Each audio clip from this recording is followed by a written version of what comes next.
John chapter 6. Chapter 6. Sometime after this, Jesus crossed to the far shore of the Sea of Galilee, that is, the Sea of Tiberias. And a great crowd of people followed him because they saw the signs he had performed by healing the sick. Then Jesus went up on a mountainside and sat down with his disciples. The Jewish Passover festival was near. When Jesus looked up and saw a great crowd coming toward him, he said to Philip, "Where shall we buy bread for these people to eat?" He asked this only to test him, for he already had in mind what he was going to do. Philip answered him, "It would take more than half a year's wages to buy enough bread for each one to have a bite."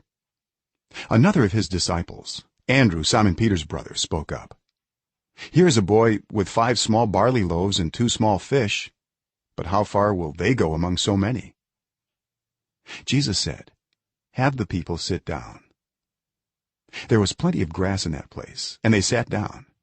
About 5,000 men were there. Jesus then took the loaves, gave thanks, and distributed to those who were seated as much as they wanted. He did the same with the fish. When they had all had enough to eat, he said to his disciples, "Gather the pieces that are left over. Let nothing be wasted." So they gathered them and filled 12 baskets with the pieces of the 5 barley loaves left over by those who had eaten. After the people saw the sign Jesus performed, they began to say, "Surely this is the prophet who is to come into the world." Jesus, knowing that they intended to come and make him king by force, withdrew again to a mountain by himself. When evening came, his disciples went down to the lake, where they got into a boat and set off across the lake for Capernaum. By now it was dark, and Jesus had not yet joined them. A strong wind was blowing, and the waters grew rough. When they had rowed about 3 or 4 miles, they saw Jesus approaching the boat, walking on the water, and they were frightened. But he said to them, "It is I. Don't be afraid." Then they were willing to take him into the boat, and immediately the boat reached the shore where they were heading. The next day, the crowd that had stayed on the opposite shore of the lake realized that only one boat had been there, and that Jesus had not entered it with his disciples, but that they had gone away alone. Then some boats from Tiberias landed near the place where the people had eaten the bread after the Lord had given thanks. Once the crowd realized that neither Jesus nor his disciples were there, they got into the boats and went to Capernaum in search of Jesus. When they found him on the other side of the lake, they asked him, "Rabbi, when did you get here?" Jesus answered, "Very truly I tell you, you are looking for me not because you saw the signs I performed, but because you ate the loaves and had your fill. Do not work for food that spoils, but for food that endures to eternal life, which the Son of Man will give you. For on him God the Father has placed his seal of approval." Then they asked him, "What must we do to do the works God requires?" Jesus answered, "The work of God is this, to believe in the one he has sent." So they asked him, "What sign then will you give that we may see it and believe you? What will you do? Our ancestors ate the manna in the wilderness, as it is written, he gave them bread from heaven to eat." Jesus said to them, "Very truly I tell you, it is not Moses who has given you the bread from heaven, but it is my Father who gives you the true bread from heaven. For the bread of God is the bread that comes down from heaven and gives life to the world."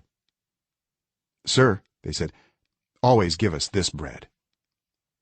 Then Jesus declared, "I am the bread of life.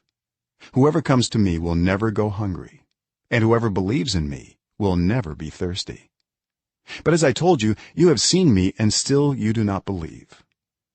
All those the Father gives me will come to me, and whoever comes to me I will never drive away. For I have come down from heaven not to do my will, but to do the will of him who sent me. And this is the will of him who sent me, that I shall lose none of all those he has given me, but raise them up at the last day. For my Father's will is that everyone who looks to the Son and believes in him shall have eternal life, and I will raise them up at the last day."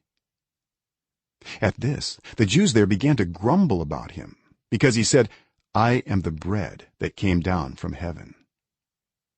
They said, "Is this not Jesus, the son of Joseph, whose father and mother we know? How can he now say, 'I came down from heaven'?" "Stop grumbling among yourselves," Jesus answered. "No one can come to me unless the Father who sent me draws them, and I will raise them up at the last day. It is written in the prophets, 'They will all be taught by God.' Everyone who has heard the Father and learned from him comes to me. No one has seen the Father except the one who is from God. Only he has seen the Father.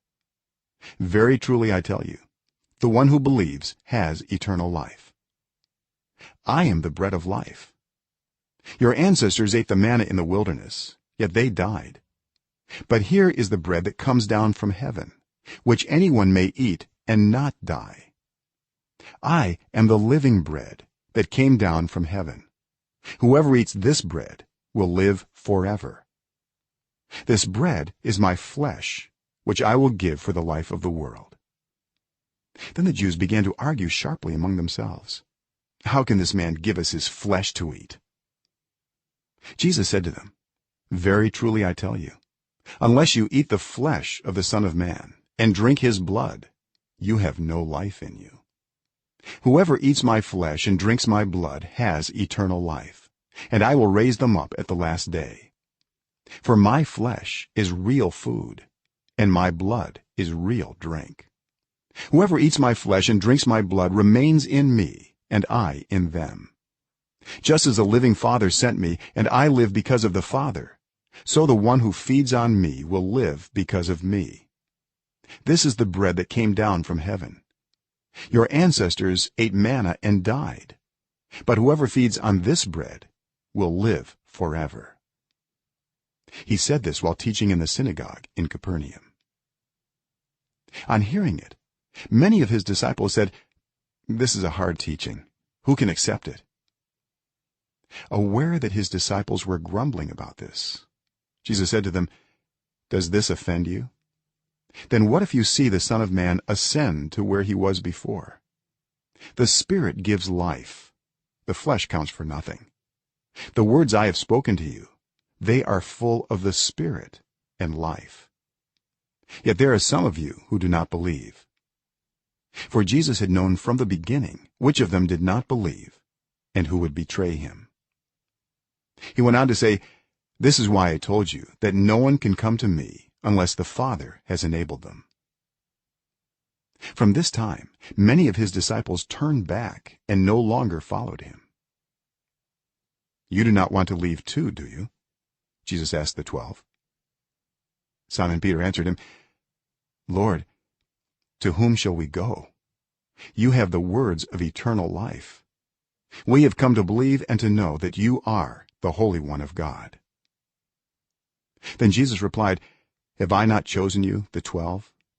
Yet one of you is a devil."